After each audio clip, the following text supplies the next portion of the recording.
History is filled with shocking twists, but few are as tragic as the fate of Crown Prince Rudolf of Austria.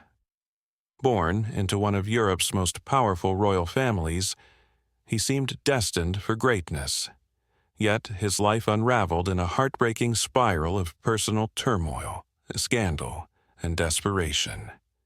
His infamous demise at Mayerling in 1889 sent shockwaves through the Habsburg Empire, altering the course of history forever. But what really led to Rudolf's tragic end? And how did his actions set the stage for even greater global upheaval? Join us as we uncover the doomed life of Crown Prince Rudolf and the secrets behind one of history's most mysterious royal tragedies. Rudolf was born August 21, 1858.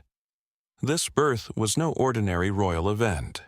His mother, Empress Elizabeth of Austria, often called Sisi, had already given birth to several daughters, and her husband, Emperor Franz Joseph, was growing increasingly anxious for a male heir. In European courts of that era, the need for a son to continue the line was intense. So when Sisi finally delivered a boy, the empire celebrated with a grand salute of 101 cannons. It was a joyous day, and everyone hoped that this little boy would grow up to stabilize and perpetuate the Habsburg legacy. You'd think, great, this child must have been showered with love, coddled by tutors, and destined for a picture-perfect life in palaces and gardens. But that's not how it went. In fact, Emperor Franz Joseph, despite being relieved at having an heir, could be shockingly cold toward his son. One particular moment stands out. Once, when Rudolf was enthusiastically talking about a subject he cared about, the emperor barely paid attention. Instead, he simply barked out a dismissive, "Rudolf is prattling again," essentially telling the boy to be quiet. It was as if a door slammed shut right in the child's face. That might not sound too terrible in isolation, but it's a glimpse into a father's lack of emotional warmth that, over the years, chipped away at Rudolf's self-esteem and sense of belonging. It didn't help that Rudolf's parents weren't exactly gentle or hands-on. His mother, the Empress Elizabeth, was famous for many reasons. Her incredible beauty, her obsession with personal freedom, her love of travel. She despised the rigid protocol in Vienna, and her strong opinions. She was also absent for long stretches of Rudolf's childhood, not because she didn't care, but because she couldn't stand court life herself and needed to escape. His father, Emperor Franz Joseph, was as traditional and conservative as they come. He wanted his son to be a manly, unflinching figure, essentially a carbon copy of himself, but Rudolf was more sensitive and dreamy. From a young age, Rudolf's interests leaned toward books, nature, and intellectual conversations. He was curious about the world, fascinated by scientific developments, and eager to learn. Franz Joseph didn't think that was masculine enough, so he made a very questionable decision. He appointed a harsh major general to oversee Rudolf's education. You might imagine a strict boarding school environment, but this was more like boot camp gone wrong. This major general tried to toughen Rudolf up through brutal methods that, by modern standards, would be called abuse. Legend has it the boy was awakened at random in the middle of the night by gunshots. He was forced to endure training exercises in extreme weather, whether it was a blistering summer day or a freezing winter morning. Sleep deprivation, constant criticism, and relentless drills were all par for the course. Rudolf was a child, and this was how he was learning about the world. An unforgiving place where you had to be on guard at all times. Empress Elizabeth got wind of her son's ordeal when she returned from one of her lengthy absences. She was so horrified by the state he was in. Some people say he looked on the brink of a mental breakdown, that she demanded Franz Joseph put an end to it immediately. He reluctantly agreed, but the damage was done, and Rudolf would never fully outgrow the emotional scars from that period of terror. Remarkably, once the worst of that military childhood passed, Rudolf emerged as quite a brilliant young man with a deep interest in science, politics, and the arts. He had a flair for writing and for lively debate. Some accounts even suggest he was fascinated with the natural world and became an amateur ornithologist, writing about birds in a thoughtful way. If his father had been more supportive, maybe he would have gone on to become an enlightened ruler, someone who embraced modern ideas in a time when Europe was simmering with calls for change.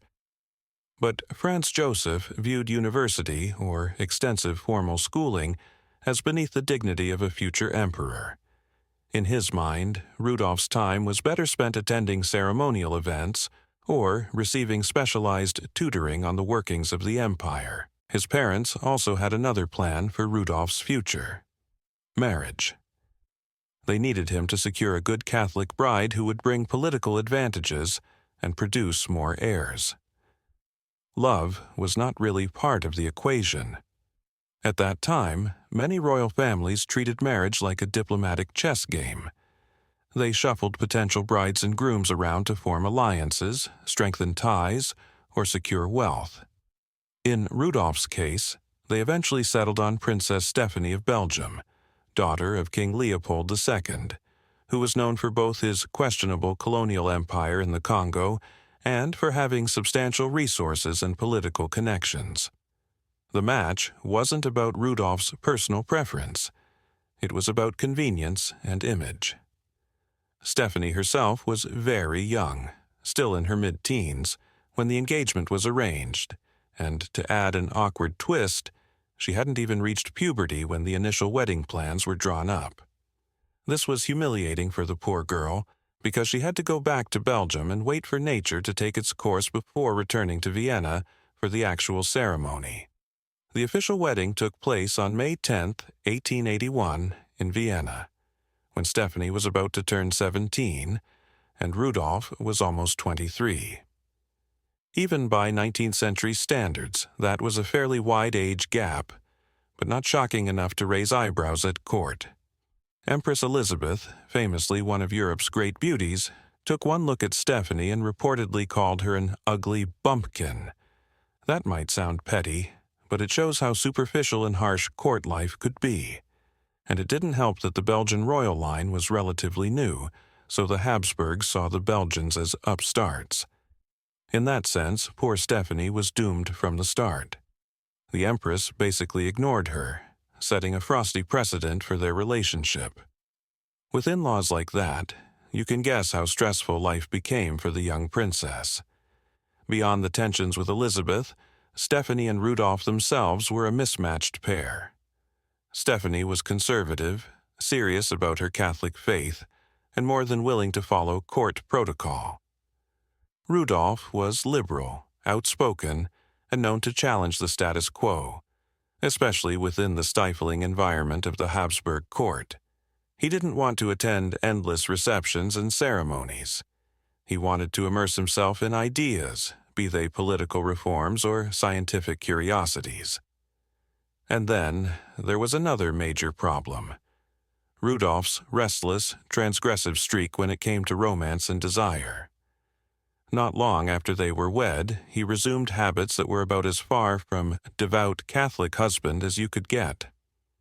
Rudolf started frequenting taverns in Vienna under the guise of mingling with the common people. That might have sounded progressive, but it was really an excuse to escape palace life and indulge in heavy drinking, and, more importantly, womanizing. Contemporary reports suggest he consorted with actresses, courtesans, and numerous women who worked in the nightlife scene. Some historians claim that bedding the Crown Prince of Austria was considered a sort of patriotic honor for these women, but from a moral standpoint, it was a ticking time bomb for Rudolf and his marriage. One such mistress was the spirited actress Mizzi Kaspar. She became a regular companion, and Rudolf was openly affectionate in his gifts to her. Stories say he gave her huge sums of money and showered her with trinkets that underscored his obsession. Despite this apparently serious bond, he still had countless flings, even keeping a disturbing ledger where he recorded each encounter. He color-coded it according to whether the liaison simply happened or if the woman had been a virgin, which he marked in red.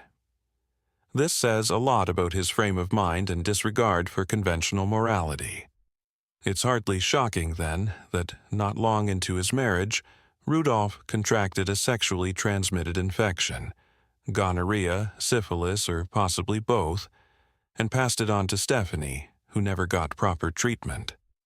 That left her sterile, which was devastating for a couple who were supposed to be producing heirs for one of the most powerful dynasties in Europe. Understandably, the relationship disintegrated from that point on, and divorce was even discussed, although it never happened. Stephanie may have sought solace in an affair with a Polish nobleman, while Rudolf plunged further into a world of questionable behavior, despair, and increasingly erratic decisions. In the midst of this crumbling marriage, Rudolf met Baroness Mary Wetzera, a young woman from a minor noble family. Now, Mary was a teenager. Some accounts say as young as 15 when they first encountered each other, and she was enthralled by this dashing prince who was more than a decade older.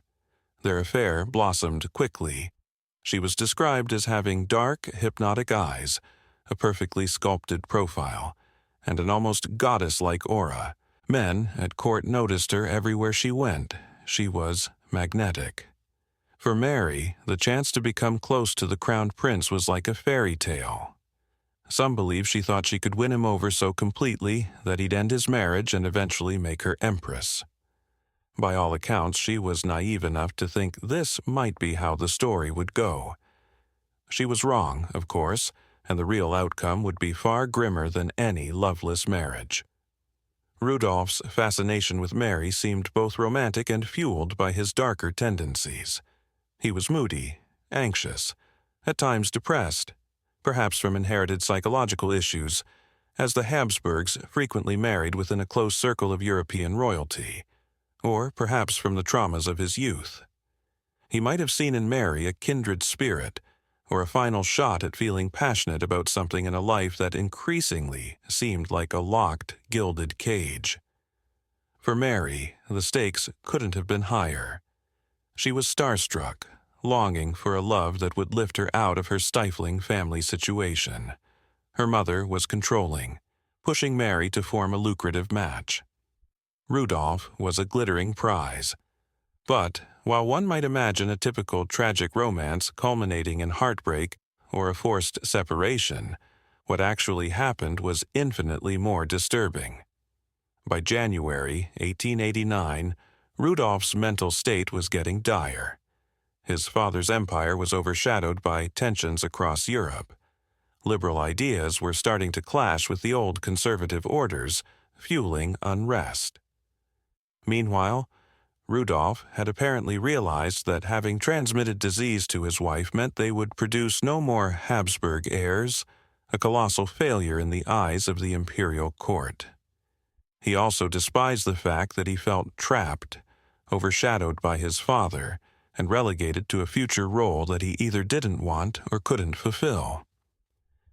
So, in late January 1889, Rudolf invited Mary to join him at his Mayerling hunting lodge, a relatively secluded spot in the Vienna woods. It was supposed to be a short escape, maybe a day of shooting game, or a romantic rendezvous away from prying eyes. But no one could have predicted what was about to happen. On the morning of January 30th, Rudolf's valet became concerned when his master didn't appear at the expected time. The door to Rudolf's chamber was locked and silent. After several unanswered knocks, the valet broke down the door. Inside, he discovered a scene so chilling it would spark decades of rumors and controversies. Rudolf lay dead, and next to him was the lifeless body of the teenage Mary Wetzera. The shock was immediate and profound. At first, rumors swirled that Mary had poisoned Rudolf in a fit of despair, then taken her own life. It wasn't long, though, before the imperial family got involved and tried to cover up the truth. The Austrian government announced that Rudolf had died of a rupture of an aneurysm in the heart, hoping to bury the scandal. Mary's body was quietly removed from Mayerling in the dead of night and buried without an autopsy, something that blatantly violated standard procedure. They didn't even allow Mary's own mother to attend the burial. The royal family was in a panic, worried about the spiritual and political fallout of the heir to the throne, seemingly involved in a murder-suicide pact with a teenage girl. Somewhere in all this chaos, Emperor Franz Joseph learned the news in a shockingly abrupt manner. Court protocol required the Empress Elizabeth to be informed first, which must have been an unimaginable emotional blow. Then she had to be the one to break it to her husband that their only son, the future of the Habsburgs, was gone. The emperor was devastated. The church, however, refused to let Rudolf be buried in the imperial crypt because a self-inflicted death was considered a grave sin. To get around this, the family insisted Rudolf had been mentally unbalanced. This argument eventually allowed him to be placed in the Habsburg resting place. But the public soon learned that there was a bullet involved. Journalists found out that Rudolf had been shot. That quickly shattered the official story of a heart aneurysm, leading many to assume Rudolf had shot Mary, then turned the gun on himself. Yet there was always confusion about whether Mary had any bullet wounds. Decades later, researchers found no exit wounds on Mary's body, which suggested she hadn't been shot. The puzzle got even deeper. Could it have been poison for her, a bullet for him, or something else entirely? For years, the truth remained murky. The big breakthrough came in 2015, when long-lost letters from Mary Vetsera resurfaced from a safe deposit box. In these final notes, Mary wrote to her family that she was choosing to die alongside Rudolf out of love. She believed that in death she would be happier than in life.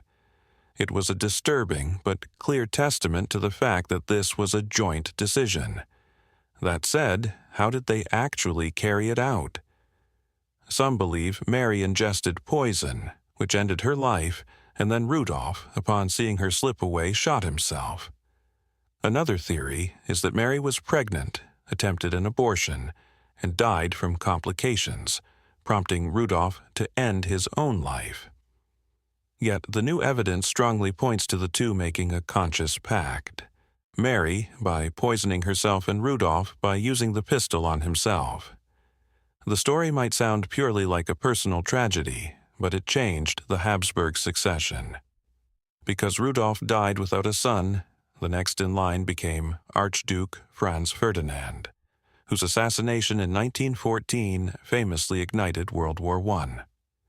In that sense, you could argue that Rudolf's death, known to history as the Mayerling incident, had a domino effect that went far beyond the heartbreak of two ill-fated lovers. It destabilized the empire, robbed the monarchy of a forward-thinking heir who might have steered Austria-Hungary onto a different path, and set the stage for the crises that would tear Europe apart a couple of decades later. For Empress Elizabeth, Rudolf's death was cataclysmic. Already prone to melancholy and wanderlust, she sank deeper into mourning, dressing in black for the rest of her life. She had always shared certain traits with Rudolf, the same emotional intensity and a sense of not fitting in at the imperial court. Now she was left to bear the grief of losing her only son in the most scandalous, tragic way imaginable. Emperor Franz Joseph, stoic though he was, also never fully recovered from the blow. He took the hunting lodge at Mayerling and transformed it into a convent of Carmelite nuns, with the stipulation that they pray daily for the soul of the Crown Prince. That act of conversion was a public demonstration of repentance, as if he hoped to cleanse the memory of what had happened there. What became of the others caught in this web? Princess Stephanie found herself in a loveless marriage, humiliated and childless. She ended up forging her own life path, eventually marrying someone else years later. Rudolf's sister Gisela, who had always been close to him, was heartbroken by his death, but she stayed mostly out of the public eye afterward. And Rudolf's only child, Elizabeth Marie, grew up to surprise everyone by becoming politically radical. She leaned toward socialism, even joining the Austrian Social Democratic Party, which was practically unthinkable for a Habsburg. People called her the Red Archduchess. As for Mizzi Kaspar, that frequent mistress of Rudolf, many historians believe that before Mary Vetsera got pulled into Rudolf's fatal plan, he had actually asked Mizzi to join him in a suicide pact. Mizzi, thinking he was either joking or unstable, refused. With her out of the picture, Rudolf turned to Mary, who was all too willing to join him. That's one of the grimmest details of this whole affair, that a teenage girl may have been his plan B, because the older mistress knew better than to follow him into a death wish. Some rumors suggest Rudolf fathered as many as 30 illegitimate children, although that number is hard to verify. But it hints at the scale of his restless pursuits. One can only imagine the heartbreak and confusion swirling around Vienna as people speculated about his private life. The monarchy tried to bury gossip with official statements, but the truth inevitably leaked out. European newspapers devoured the Mayerling incident, turning it into a sensation that overshadowed nearly every other royal scandal of the time. And even decades later, curiosity about what exactly happened in that locked room at Mayerling has never fully died down. To understand why this incident still captivates us, we have to remember how precarious the late 19th century was for Europe's old empires. Nationalist sentiments were rising, liberal thinkers were questioning the divine right of kings, and revolutionary movements were bubbling under the surface. Rudolf might have been a modernizing force if he'd lived long enough to assume the throne. He had progressive ideas on governance, was known to read widely, and spoke with advisors about updating some of the empire's more archaic structures. Austria-Hungary, formed in 1867, was a patchwork of diverse ethnic groups: Germans, Hungarians, Czechs, Slovaks, Poles, Serbs, and more, who were restless under the Habsburg banner. Rudolf might have offered new ways to accommodate these different peoples, or he might have failed spectacularly, overshadowed by his father's long reign. We'll never know, because he never got the chance to rule. But the political angle is only part of why people still talk about Mayerling. At its heart, it's a personal tragedy of grand proportions. A royal born with everything and with a seemingly charmed destiny, undone by depression, family tensions, and destructive passions. Mary Vetsera, just 17 or 18, followed him into the darkness out of infatuation and illusions of romantic destiny. It's the sort of story that demands we shake our heads and say, how could this happen?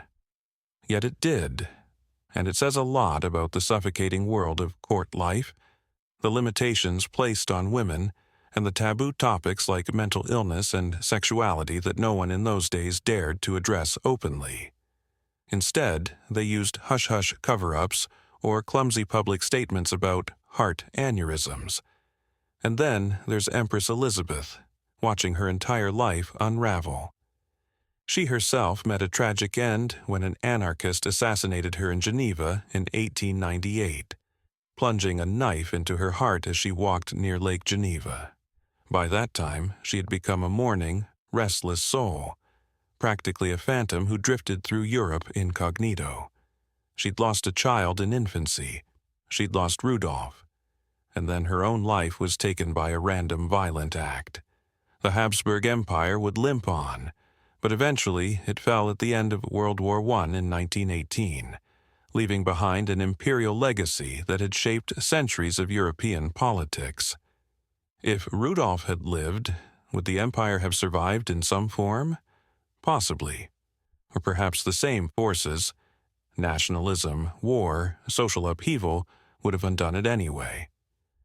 That's the million-dollar question, the grandeur and etiquette overshadowed genuine emotional support.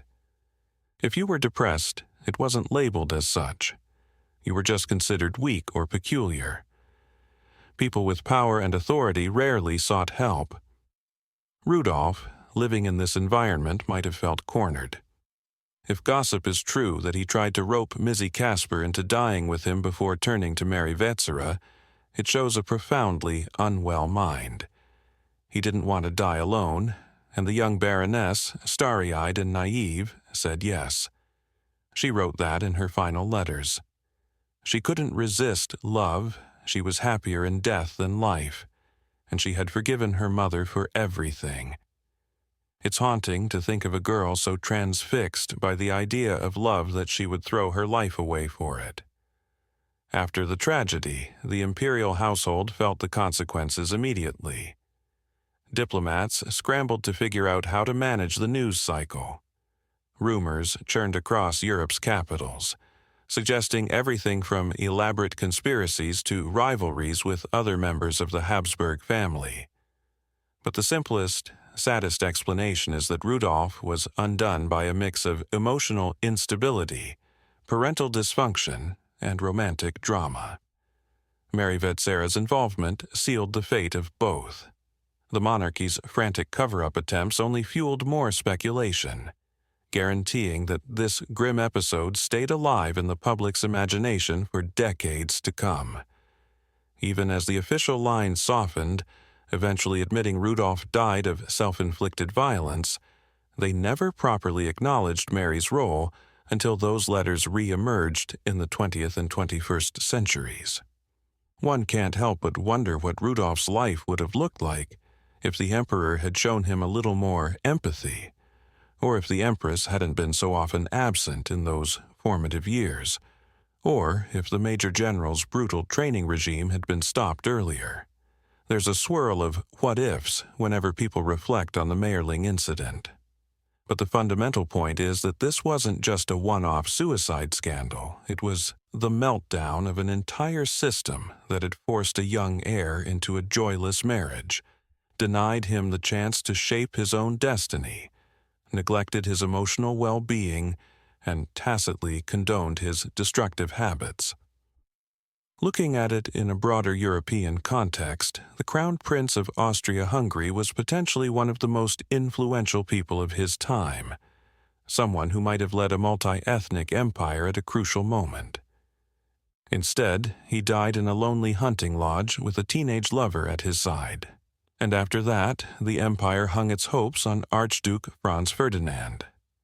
When he was assassinated in 1914, all the pent-up tensions in Europe exploded into the Great War, the conflict that essentially ended the age of imperial grandeur and ushered in the modern era.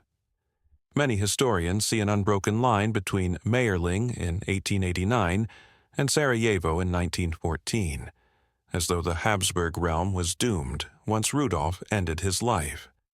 So, this, in essence, is the haunting saga of Crown Prince Rudolf of Austria and Baroness Mary Vetsera.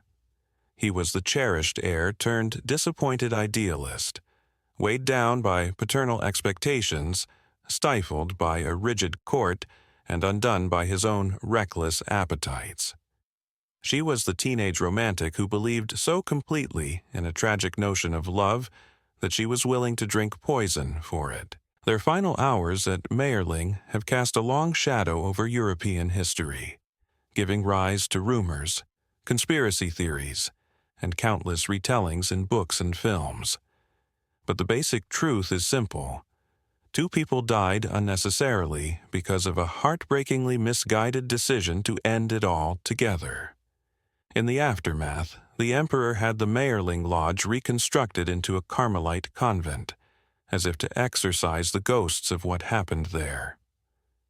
One of his conditions was that the nuns pray daily for Rudolf's soul, likely in an attempt to secure divine mercy for a sin that, according to traditional Catholic teaching, was unpardonable.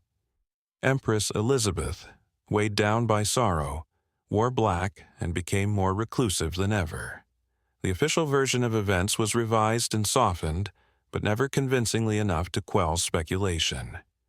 It's only in modern times, with the discovery of Mary's letters, that we can be almost certain they planned to die together. Crown Prince Rudolf's story is one of love, betrayal, political strife, and tragic fate. His struggles against his father's rigid rule, his ill-fated marriage, and his desperate search for meaning culminated in one of the most shocking royal scandals of the 19th century. Yet, beyond the personal tragedy, his death reshaped the destiny of the Habsburg Empire, leading to the rise of Archduke Franz Ferdinand, the man whose assassination would ignite World War I. What do you think of Rudolf's doomed fate? Was he simply a tragic figure trapped in an impossible life, or did his choices seal his destiny? Let us know in the comments, and if you enjoyed this video, don't forget to like, subscribe, and turn on notifications for more captivating historical deep dives.